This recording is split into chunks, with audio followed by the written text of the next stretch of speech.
भव्य आत्मा अपनी आंखों से जीता जागता चमत्कार देखकर ग्वाले ने सोचा सारा जंगल धू धू करके जल रहा है, लेकिन इस पेड़ के ना जलने का कारण क्या है?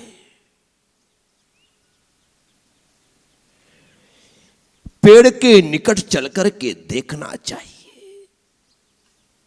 ग्वाला पेड़ के निकट पहुंचता है, देखता है उस वृक्ष की खोखर में कुछ रखा हुआ है, परंतु यह क्या है, इसका उपयोग क्या है, वह जानता नहीं था। उठा करके देखा तो बहुत से पत्र थे जिनमें कुछ लिखा हुआ था,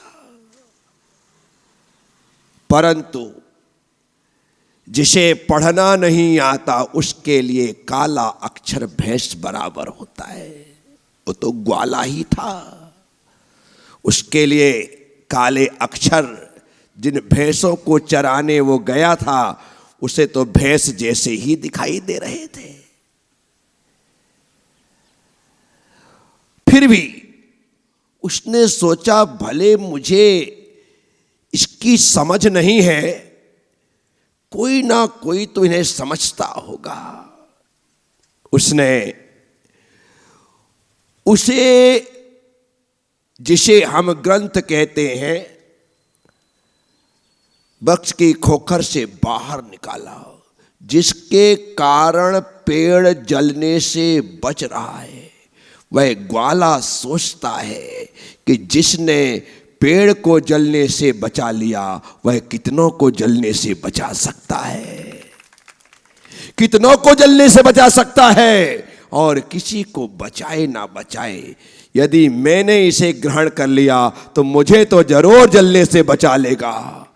ऐसा सोच किसके मन में है? एक ग्वाले के मन में जो निरक्षर है, जिसे क ख ग नहीं आता, ए बी सी डी नहीं आती, वह इतना समझता है कि जिसने वृक्ष को जलने से बचाया है वह मुझे जलने से बचाएगा, और यदि यह सही हाथों में चला गया तो दुनिया को जलने से बचाएगा। ऐसा भाव लेकर के वह ग्वाला उस ग्रंथ को अपने माथे पर रखता है। उस ग्रंथ को अपने माथे पर रखता है। जो सबका रक्षक हो उसे अपने सिर पर ही विराजमान करना चाहिए। जो सबका रक्षक हो वो यहाँ पर बिठाने के योग्य है, क्योंकि एक जरा सा छाता हमें पानी और धूप से बचाता है तो हम सिर के ऊपर रखते हैं। बोलो हाँ। क्यों? क्योंकि वो हमारी पानी से रक्षा करता है, वो हमारी धूप से रक्षा करता है। इसलिए आपने कहाँ रखा? सिर के ऊपर रखा है। बस ग्वाले को, कौंडेस ग्वाले को इतना तो ज्ञान हो गया कि यह रक्षा करेगा, तो माथे पर रख लिया। माथे पर रख लिया। अब माथे पर रख करके वह चलता है, तलाश में है कि कोई इसे ग्रहण करने वाला पात्र मिल जाए। तुम्हारे पास कुछ है तो किसी को भी मत दे देना, पात्र की तलाश करना, पात्र की। क्योंकि संसार में पात्र, अपात्र, कुपात्र, सुपात्र, बोलो, पात्र, अपात्र, कुपात्र और सुपात्र। एक पात्र है अर्थात देने के योग्य है, वह कु है या सु है पता नहीं, लेकिन पात्र है, उसे दिया जाता है। एक अपात्र है जो पात्र नहीं है, जिसे दिया नहीं जाता है। अब पात्र के फिर दो भेद है, कु और सु। जो देने के योग्य है वो सुपात्र है, जो देने के योग्य नहीं है वह कुपात्र है। तो मेरे पास यदि कुछ देने की संपदा है, कोई देने का पदार्थ है, तो आप किसी को भी मत दे देना, जो उसका पात्र हो उसे ही देना।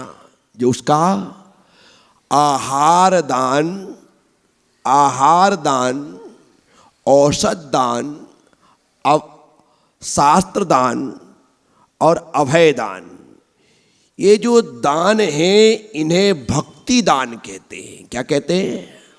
भक्ति दान कहते हैं। और आपने किसी को रोटी दे दी, सब्जी दे दी, उसे जूते दे दिए, उसे कपड़े दे दिए, उसे आपने 2, 4, 10 रुपए दे दिए, ये आपका करुणा दान है। क्या है? क्या है? करुणा दान और भक्ति दान में सो मैनी डिफरेंस। भक्ति दान और करुणा दान में बहुत अंतर है। करुणा दान हम दया से भर कर के देते हैं कि चलो यार दुखी है, परेशान है, यदि इसे 2 रुपए देने में खुशी मिल जाती है तो क्या तकलीफ है, तो हम करुणा दान दे देते हैं। करुणा दान दया करके दिया जाता है। करुणा दान दया करके दिया जाता है। और भक्ति दान दया का उल्टा प्रभु को याद करके दिया जाता है। क्या? करुणा दान दया करके दिया जाता है, लेकिन पहले खुद खाया जाता है, बचता है तो दे दिया जाता है। चल ले ले एक रोटी, बचा है तो दिया है, वो दया करके दे दिया, तुमने बहुत बड़ा उस पर एहसान कर दिया। लेकिन भक्ति दान एकदम उल्टा होता है, वो दया करके नहीं, प्रभु को याद करके, आगम को याद करके, कर्तव्यों को याद करते, अपने धर्म को याद करके दिया जाता है। वो दान ऐसा दान है जो खाने के बाद नहीं, खाने के पहले दिया जाता है। क्या दिया जाता है? पहले आप, उसके बाद बचा हुआ मैं लूंगा, ये भक्ति दान। पहले मैं, फिर बचा हुआ मैं तुझे दूंगा, ये करुणा दान है ना। डिफरेंस? खा के खिलाना और खिला के खाना, बस इतना ही अंतर है करुणा दान और भक्ति दान में। जो हम अपने गुरुओं को दे रहे हैं वह करुणा दान है। वह क्या है? करुणा दान, ओ सॉरी भक्ति दान है। और जो हम भिखारियों को, गरीबों को, अनाथों को, जरूरतमंदों को दे रहे हैं वह करुणा दान है। करुणा दान में एहसान किया जाता है। करुणा दान में एहसान किया जाता है और भक्ति दान में एहसान माना जाता है। क्या अंतर है ना? करुणा दान में एहसान किया है आपने दे करके, और जिस में भक्ति दान दिया है तो एहसान माना कि आज मेरे सौभाग्य है गुरुदेव कि आज आपने मेरे घर को पवित्र कर दिया, मैं आपके एहसानों को कभी चुका नहीं सकता। आपके एहसानों को कभी, कितना अंतर है। और भिखारी को देने के बाद कभी आपने कहा कि तूने मुझसे लिया, मैं तेरे एहसान को जन्मों जन्मों याद रखूंगा? नहीं। करुणा दान भक्ति दान में अंतर है। तो पात्र को देख करके देना, किसे देख कर देना? लेने के योग्य कौन है, आपने ख्याल किया? पात्र में उत्तम पात्र, मध्यम पात्र, जघन्य पात्र, 3 पात्र है। जो दिगंबर मुनिराज है अर्थात दिगंबर मुद्रा से युक्त है वो उत्तम पात्र है। जो देशव्रती श्रावक है, श्राविका है, आरिका है, क्षुल्लक है, क्षुल्लिका है, ये सब क्या है? मध्यम पात्र है। और जो अविरत सम्यक दृष्टि है वह जघन्य पात्र है। क्या है? वह जघन्य पात्र है। इसीलिए मैं आपसे कहता हूं, पात्र देख करके देना। चीज एक ही है, रोटी एक ही है। आपने जैसे पात्र को दिया है वैसा फल मिलेगा, जैसा पात्र को दिया है। खेत तो एक ही है, किसान ने बीज भी एक सा ही बोया है, लेकिन एक खेत में यहाँ पर जो फसल आई वो थोड़ी ऊंची आई, उसकी बालें लंबी आई, उसमें ज़्यादा फलियाँ आई। क्या हुआ? और वहाँ पर कोने में लगा है, वहाँ पर इतना सही पौधा रह गया और उसमें फलियाँ भी कम आ रही हैं, बालें भी छोटे रह गई। क्या हो? खेत एक है, बोने वाला एक है, लेकिन पूरे खेत में अंतर आ गया। बस इसी तरह से पात्र का जो अंतर है वह अंतर संयम का है, पहली बात। दूसरा अंतर विशुद्धि का है, तीसरी बात। तीसरा अंतर पद का है, तीसरा अंतर पद का है। ये प्रक्रिया है। जो पदासीन है, अपने आप में यहाँ पर आचार्य हूँ तो मेरे लिए सिंहासन लगा है, इनके लिए ये पाटा लगा है, इनके लिए ये पाटा लगा है। वो छुल्लिका है तो इनके लिए और छोटा लगा है। जो ब्रह्मचारी हैं तो पीछे जहाँ जगह मिल जाए वहाँ पर बैठ गए हैं, और तुम्हारे लिए तो सामने बिछात है ही है। ये क्या है? पात्रता। जिसकी जैसी पात्रता होती है उसे वैसा आसन मिलता है, उसकी वैसा स्वागत सत्कार सम्मान बहुमान होता है, वैसा किया जाता है। इसलिए तो पात्र देख करके देना, पात्र देख करके किसी को भी मत दे देना। हमारा दिया गया दान पुण्यानुबंधी पुण्य होना चाहिए। क्या होना चाहिए? पुण्यानुबंधी। पुण्य का मतलब है पुण्य के उदय में पुण्य को बांधने वाला कार्य करना। पुण्य के उदय में पुण्य को बांधने वाला कार्य करना। पाप के उदय में पुण्य को बांधने वाला कार्य करना। पाप के उदय में, हाँ पाप का उदय है, लेकिन पुण्य का, पाप के पुण्य के उदय में पाप को बांधने वाला काम करना, और पाप के उदय में पाप को बांधने वाला काम करना। चार बातें, पुण्यानुबंधी पुण्य, पुण्यानुबंधी पाप, पापानुबंधी पुण्य, पापानुबंधी पाप। ये चार चीजें। इस समय कौन सा उदय चल रहा है? पुण्य का या पाप का? पुण्य का या? यदि पुण्य के उदय में पुण्य की क्रिया करोगे तो पुण्यानुबंधी पुण्य होगा, और पुण्य के उदय में श्रावक की पर्याय मिली, ग्रस्त की पर्याय मिली, धन मिला, दौलत मिला, पैसा मिला, सब कुछ मिला, और दान धर्म ना करके पापों में लगा रहे हो तो पापानुबंधी पुण्य हो गया। बेटा, पुण्य के उदय में पाप बांध रहे हो, तैयार रहना कल दुख भोगने के लिए।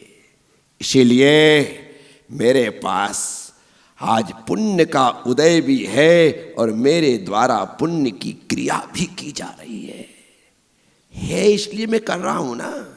नहीं होता तो कौन पूछता? कौन पूछता?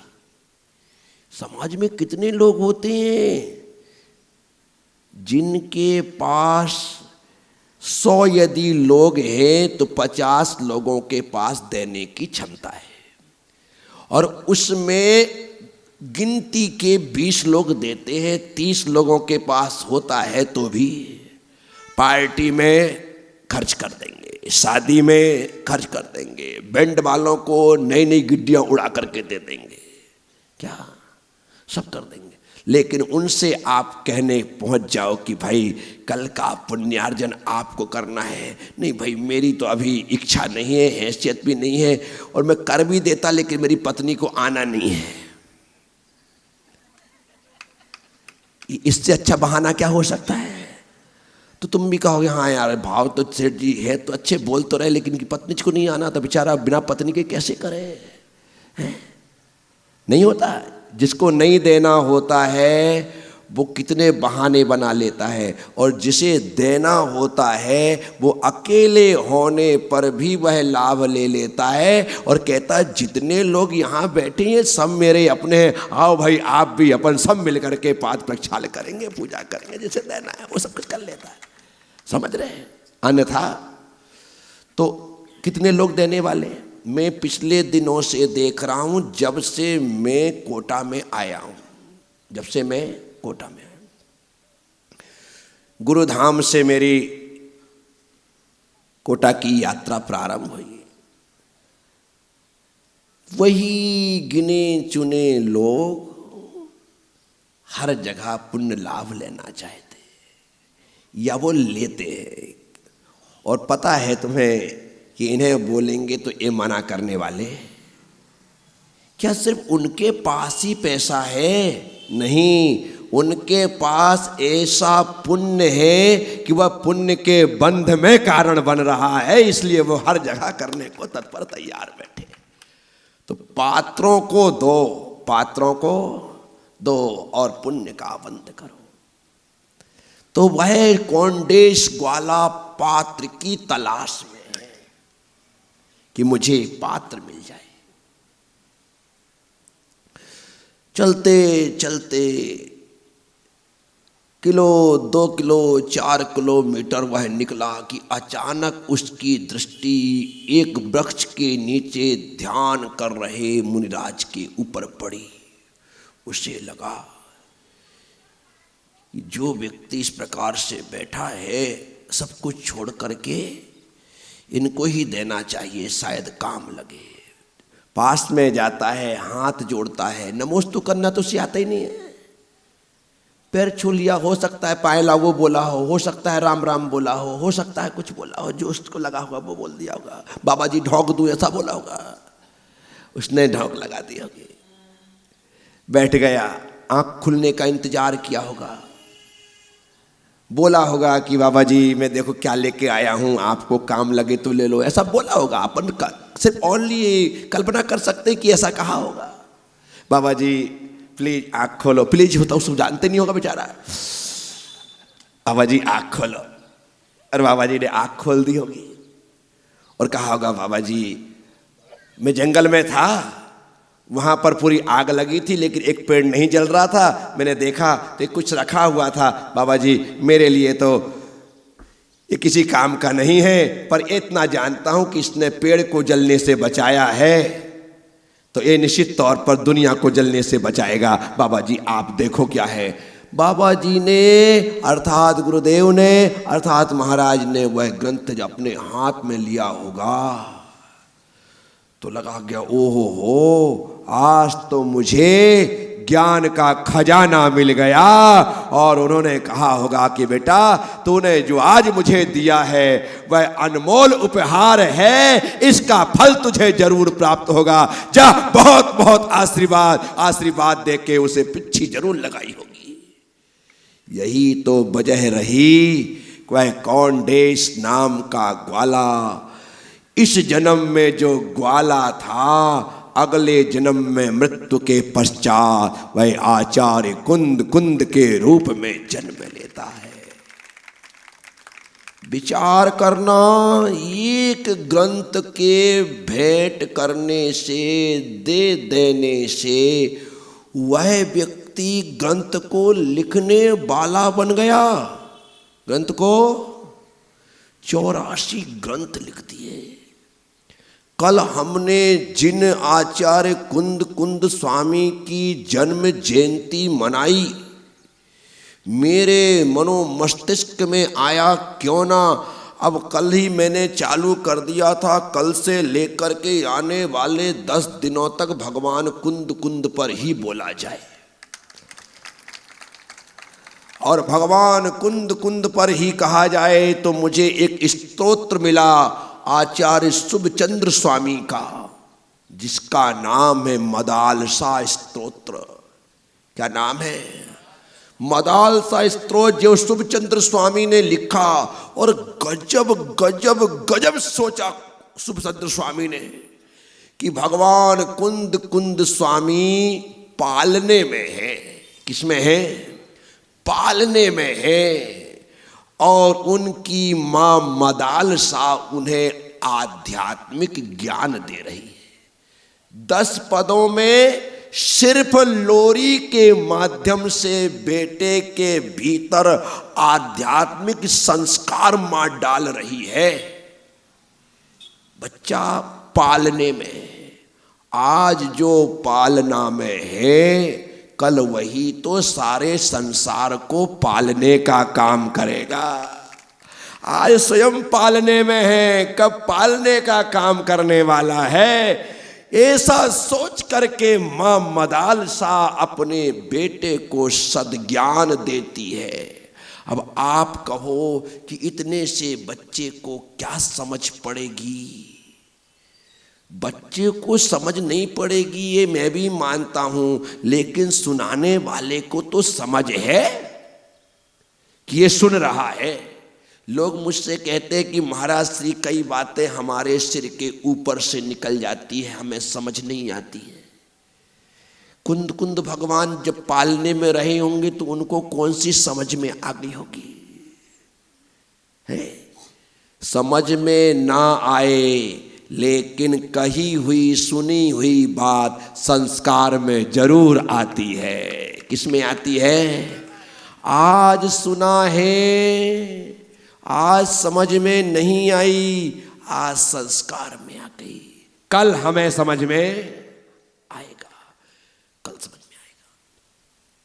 आज बीज बोया है ना तो आज ही अंकुरित थोड़ी हो जाएगा। बहुत सारे बीज हैं जो आज डालो कल अंकुरित हो जाते हैं। बहुत सारे बीज हैं जिन्हें 2 दिन लगते हैं, 3 दिन लगते हैं। सबसे ज़्यादा टाइम लगता है धने को। धनिया पत्ती जो तुम लेते हैं, धने को सबसे ज़्यादा उसका बीज बो तो 10 से 15 दिन लगते हैं उसे अंकुरित होने में। 10 से 15 दिन लगते अंकुरित होने में। और वो बीज भी कमाल का है, सीधा धनिया बो तो उगता नहीं, उसको 2 टुकड़े करके बो तब जा करके उगता है। ये भी कमाल का है, टाइम लग सकता है।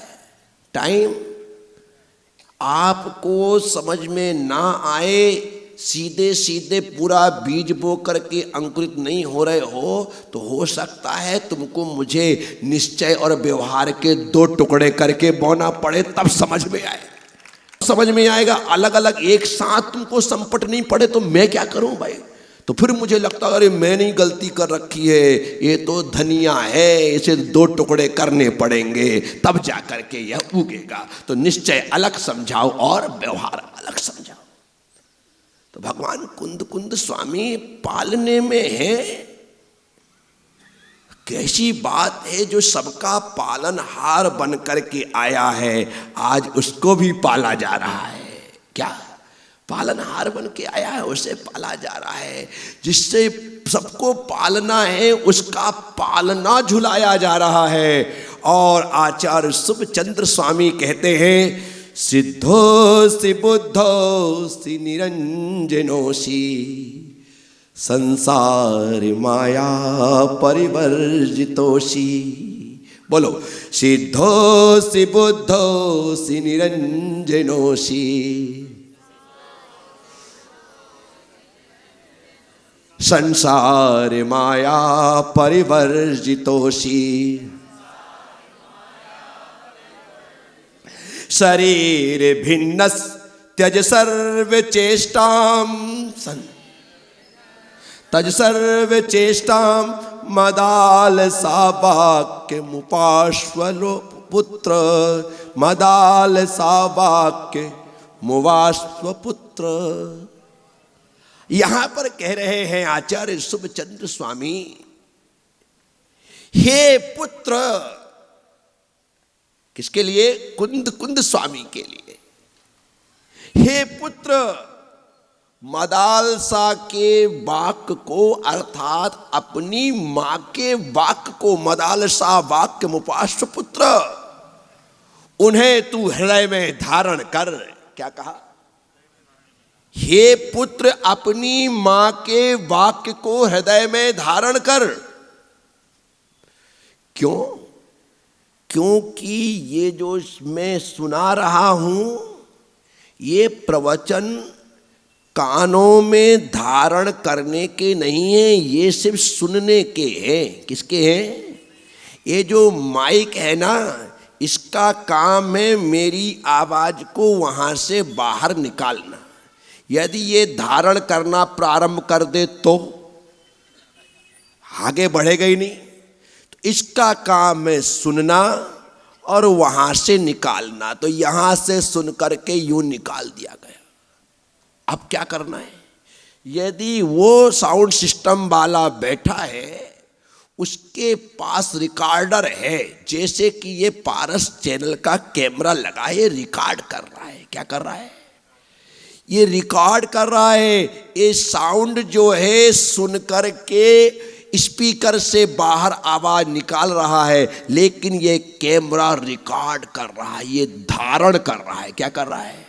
मेरे बोलने के बाद आप आज, कल, परसों, 10 दिन बाद, साल भर बाद, 10 साल बाद भी सुनोगे तो इसके पास रिकॉर्ड है, ये सुना देगा ये तुम्हें। लेकिन इसका काम नहीं है। ये कहेगा तुम बोलो तत्क्षण, बस अभी। उसके बाद यदि मैं बोलना बंद तो भाई साहब भी शांत हो जाते। क्या? इसके पास ग्रहण करने की क्षमता, धारण करने की क्षमता, सिर्फ सुनने की क्षमता है और सुनाने की क्षमता है। इससे ज्यादा काम इसका नहीं है।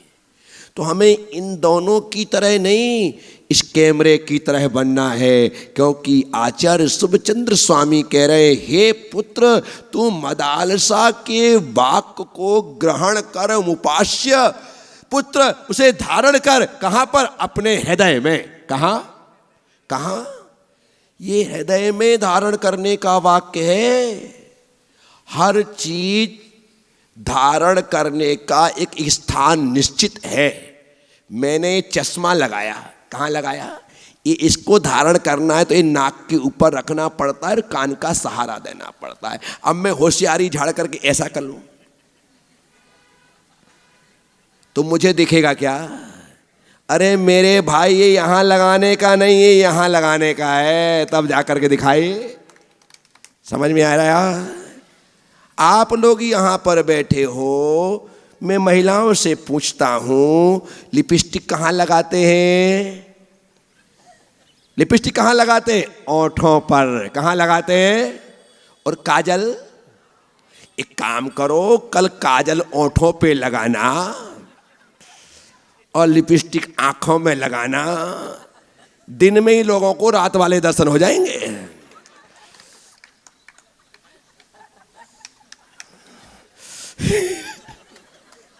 अब तुम समझ जाओ तो मैं क्या करूं?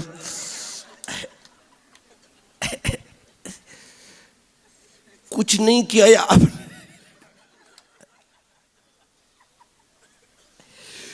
कुछ नहीं किया आपने। सिर्फ ओनली इस मुंह और आंख के बीच में 2 से 3 इंच की दूरी है। लेकिन यहां की चीज यहां और यहां की चीज यहां लग जाए तो दिन में ही चुड़ैल नजर आए। जो चीज जहां की है उसे वहीं लगाओ। जो चीज जहां की है उसे, बिंदी यहीं लगेगी। तुम कहो आज मांग के स्थान पे बिंदी लगा लो और मांग पे बिंदी पे मांग भर लो, यहां से नाक से यहां तक, तो अभी राधे मां लगोगी। क्या हो गया? समझ रहे हैं ना? जो चीज जहां धारण करने की है उसे वहीं धारण करना। धर्म को हृदय में धारण किया जाता है तो वो हृदय में ही धारण करने के योग्य है। टोपी यदि सिर पर लगाई जाती है और जूता पैर में पहना जाता है तो जूते को पैर में ही रहने दो और टोपी को सिर पर रहने दो। यदि तुमने जूते को सिर पर और टोपी को पैर पर ले आया तो तुमसे बड़ा नादान ना समझ इस संसार में कोई नहीं होगा, क्योंकि जूते पैर की रक्षा करते हैं और टोपी पगड़ी आपका मान सम्मान बढ़ाती है, और पैर के जूते सिर पे आ जाएं तो तुम्हारी इज्जत को खत्म कर देती है। इसलिए जो चीज जहां की है उसे वहीं पर, लेकिन तुमने जूते की तरह जो धन है उसे सिर पर बिठा रखा है और टोपी पगड़ी की तरह जो धर्म है उसे नीचे गिरा रखा है। कैसे काम चलेगा? आप सबसे कहता हूं, जो जहां का है उसे वहीं पर धारण करो।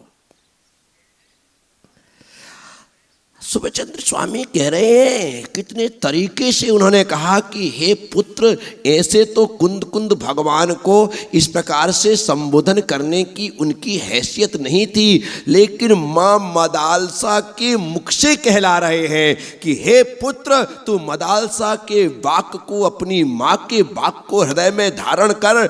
तो फिर कुंद कुंद स्वामी पूछते हैं कि माँ, तेरे वाक्य कौन से हैं, तू बोल तो सही। तब माँ कहती है, शुद्धोषी बुद्धोषी निरंजनोषी संसार माया परिवर्जितोषी। तू शुद्ध है, बुद्ध है, निरंजन है, संसार की माया से मुक्त है।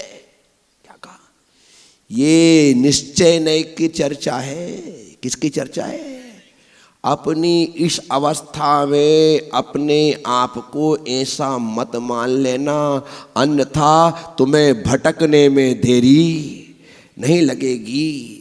आत्मा की जो शुद्ध अवस्था है उसका कथन यदि कोई करता है तो वह निश्चय नहीं करता है, और आत्मा की अशुद्ध पर्यायों का जो कथन करता है वह व्यवहार नहीं करता है। हमारा संपूर्ण कार्य व्यवहार नहीं से चलता है, निश्चय को पाने के लिए हमारी वह यात्रा होती है। तो भगवान कुंद कुंद स्वामी की मां कहती, तुम शुद्ध हो, शुद्धोषी, बुद्ध हो, निरंजन हो।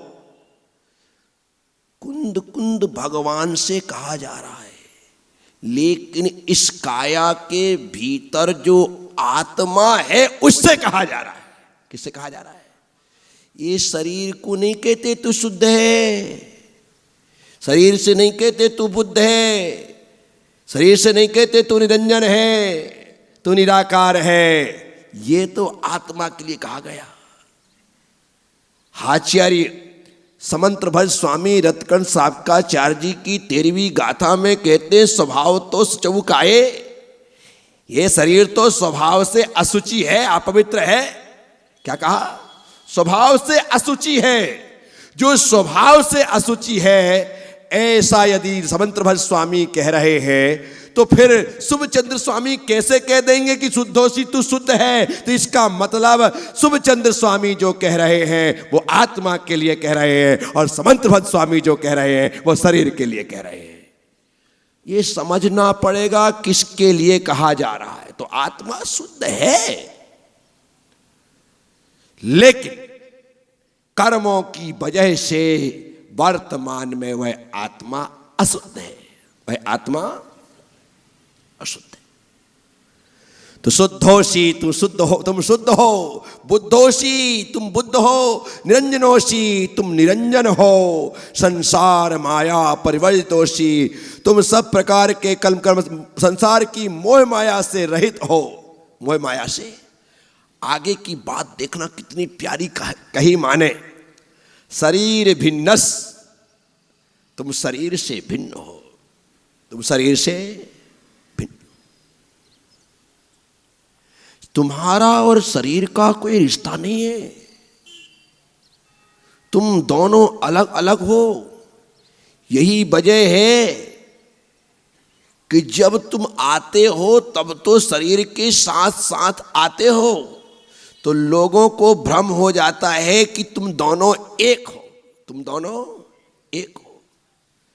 कई लोग बोलते हैं ना, अरे भाई इनकी दोस्ती का क्या कहना, अरे भाई इनके भातृ प्रेम का क्या कहना, अरे इन पति पत्नी के जोड़ों का क्या कहना, अरे माँ बेटे क्यों क्या कहना, अरे इन पिता पुत्र के बारे में क्या बताऊं, अरे क्या हुआ, ये तो दो शरीर एक आत्मा है। क्या कहते हैं, ये तो दो शरीर, एक शरीर भर इनके दो है लेकिन आत्मा तो इनकी एक ही है। बस ऐसे ही इस शरीर के साथ साथ जब यह आत्मा इस धरती पर जन्मी तो देखने वालों ने यही समझ लिया कि दोनों एक है। क्या समझ लिया? और ये भ्रम इतना मजबूत इतना मजबूत इतना मजबूत हो गया कि जन्मों जन्मों से ये भ्रम टूटने का नाम नहीं ले रहा है। हमारे आचार्य कह कह करके थक गए, हार गए कि शरीर अलग है, आत्मा अलग है, शरीर अलग है, आत्मा अलग है, शरीर नश्वर है, आत्मा अविनश्वर है, शरीर अनित्य है, आत्मा नित्य है, शरीर छूटने वाला है, आत्मा साथ रहने वाला है, शरीर मृत्यु धर्मा है और आत्मा अजर है, अमर है। ऐसा कह कह करके थक गए, लेकिन तुम मानने को राजी। लेकिन उस समय तुम्हें समझ में आता है जब आत्मा चली रह जाती है और ये भाई साहब यहीं रह जाते हैं। क्या ये यहीं रह जाते हैं? जब ये अकेले रह गए तो घर वाले फिर इससे डरने लगते हैं। क्या जो इसके लिए मर रहे थे ना, मरने के बाद कहते हैं कि जल्दी निकालो। किसी की यदि दिन में 3 बजे मौत हो जाए तो कोशिश रहते हैं कि 5 बजे तक निपटा दो। कौन रात भर बैठेगा, कौन संभालेगा?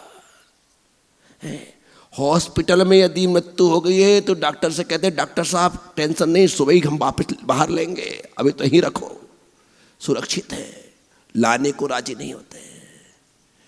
आत्मा चली गई, शरीर पड़ा रह गया और फिर ले जाने वाले पीछे चलते हुए उस मुर्दे को सुनाते हैं राम नाम सत्य है, राम नाम सत्य है, राम नाम सत्य है, मुर्दा बड़ा मस्त है, सबकी यही गत है।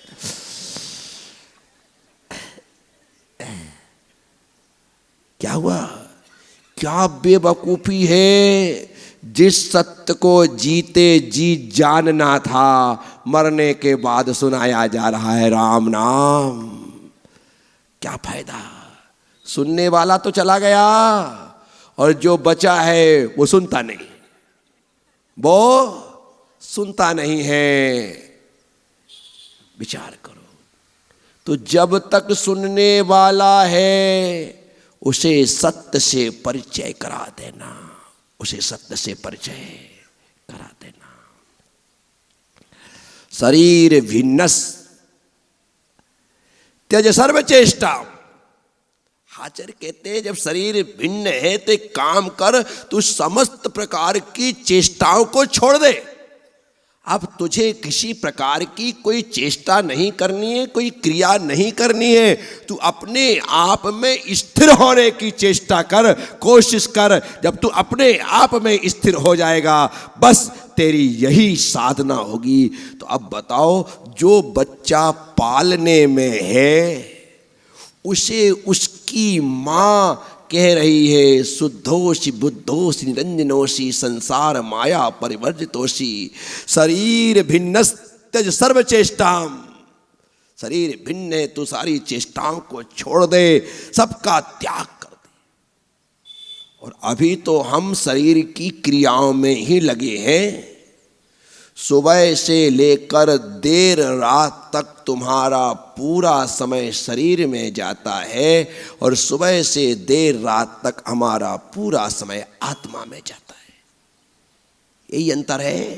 तुम सुबह उठे, सीधे आप फ्रेश होने चले गए, फिर आपने पेस्ट कर लिया, फिर आपने स्नान कर लिया, फिर आपने बढ़िया तेल क्रीम लगा करके तैयार हो गए, फिर बाल आल तैयार किए, फिर आज कहीं जाना था तो थोड़े ठीक ठाक कपड़े पहने, टिप टाप बने, दिखाना पड़ेगा बाहर कि आई एम समथिंग। अच्छे से आपने पहना कि हाँ, कल बेतों ने तो मैंने सफ़ेद कुर्ता पहना था, आज नीला पहन लेते हैं, आज पीला पहन लेते हैं, आज हरा पहन लेते हैं, कल ये वाली साड़ी पहनी थी, आज दूसरी पहन लेते हैं। कितने सारे लोग आते हैं, देखेंगे तो कहेंगे मतलब रोज नहीं पहनती, कितना अच्छा लगेगा, इतना ही तो सुनना है। गजब हो गया, तुमने घंटे 2 घंटे उसमें लगा दिया और आप उठ करके क्या कर रहे हो पूरे शरीर के लिए। हम जैसे ही उठे, उठने के साथ हमने स्वाध्याय प्रारंभ किया। स्वाध्याय करने के बाद प्रतिक्रमण किया। प्रतिक्रमण करने के साथ हमने सामायिक की, रात्रि योग का निष्ठापन किया। फिर द्वार खोलते ही पूरा संघ एकत्रित हुआ और एकत्रित होने के बाद मांगलिक पाठ पढ़ा। विचार करना, उठने के बाद की सारी क्रिया लगातार पूरा चल रहा है। एक ग्रस्त जीवन जीने वाला पूरे समय शरीर का ख्याल करता है और साधु जीवन जीने वाला पूरी समय आत्मा के कल्याण में लगा रहता है कि किस प्रकार से मैं अपनी आत्मा का कल्याण कर सकता हूं, उसमें लगा है। इसलिए मां मदालसा की बात कुंद कुंद ने मानी और वे महान आचार्य बन गए, जिन्हें भगवान कहने में भी हमें गर्व होता है कि उन्हें भगवान शब्द का उच्चारण करते हुए भगवान कुंद कुंद स्वामी कहा जाए। ऐसी महानतम आत्मा जो भगवान नहीं बनने के बाद भी जिन्हें भगवान कहने में आनंद आता है? कोई नष्ट किया उन्होंने अष्टकर्म का? क्या 4 घातिया कर्म नष्ट किया? नहीं किया। लेकिन ऐसा लगता है कि वो कलिकाल के सर्वज्ञ थे। वैसी उनकी नित्य निरंजन शुद्ध बुद्ध आत्मा थी, ऐसा हम उनके ग्रंथों को पढ़ते हुए महसूस करते। महसूस तो वैसे ही किया जाएगा ना कि जब हम उनकी लेखनी को देखते हैं, उनकी कलम को देखते हैं, तो हमें लगता है जिनकी कलम इतनी सशक्त थी, उनके कदम कितने सशक्त रहे होंगे, कितने मजबूत रहे होंगे।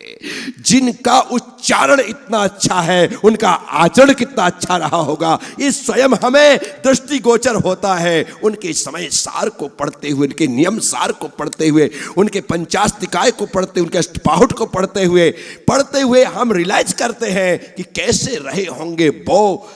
शब्दों में उनकी तस्वीर दिखाई देती है, उनका अक्ष दिखाई देता है, उनका रूप दिखाई देता है कि धन्य भगवान कुंद कुंद। जब आपको याद करते हैं, बंदित सभ्य सिद्धे धुमल बड़ो मयम कुदिम पत्ते वो छामी समय पाहुडिम सुध केवली भृदम। आहा, उन भगवान को याद करने मात्र से एक खुशी होती है, शरीर रोमांचित हो जाता है कि धन्य है हमारा भाग्य कि आप ना सही लेकिन आपके द्वारा कही हुई उन वाणी को पढ़ने का सौभाग्य और सुनने का सौभाग्य हमें प्राप्त होता है। हम तो अपने आप को यही मान करके चलते हैं कि आपके समक्ष बैठ करके ही हम उस जिनवाणी का रसपान कर रहे हैं। ऐसी सुखद अनुभूति हमें आपके वचनों के माध्यम से प्राप्त होती है।